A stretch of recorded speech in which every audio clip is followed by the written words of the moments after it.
atroflar ko'z o'rnatib yashnadi. Chuchvarachi Chumchuqxola o'z ishini boshladi. Erta tongda erim marton yo'q derdi o'tloqda, charchasa ham cho'q etmasda obdon yuvdi buloqda. Surpa yozib xamir qoldi, bo'lib rosa ovora, ta'mi shirin chuchvaraga to'lib ketdi tog'ora. Kelib qoling, hoy yeb qoling ko'klam oyning oshidan, sizga atay terib keldim qir adirning qoshidan. Yalpiz chiqdi ariqlarning roshlarini cho'qsam, ming bir dardga shifo ekan kitoblarda o'qisam. Jag'da qonni tozalasa yordam berar ismaloq, qancha quvvat bo'lar quyon quloq ot quloq. Barchasini sanar bo'lsam sovib qolar chuchvaram, qani keling bugun tekin bo'shab qolsin tog'oram. Ayiq polvon birpasgina yemay turgun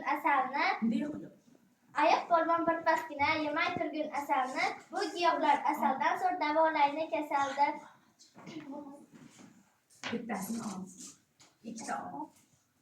Bo'ri tog'a o'tib ketmang mazasini bilmasdan, tulki boni chuchvara yeng shuncha qo'llik qilmasdan.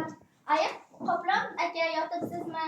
Qarab quyuq suyakka, 2 kosa chuchvara yeb kuch qo'shingda bilakka. Xolamizning oshxonasi o'rmonimiz yonida, 3-4 to'nka o'rindiqdir maysa unar bog'ida. Joy yetmagan yerga qo'ndi kim daraxtning uchiga. O'rmon ahli ishonmassiz chuchvaraning kuchiga. Yeb bo'lishgach mazza qilib qoshiqlarni yalashdi. Qolgan tog'orani olmaxonlar talashdi. Mo'jiza ko'p turmadi, qoyil qoldi barchasi. Ko'p dardlardan xalos bo'ldi kasallarning qanchasi. Tulkixon deb Avval buni tozda yuvib olamiz, bo'lib charchab qolmasin-da chuchvarachi qolamiz. Rahmat.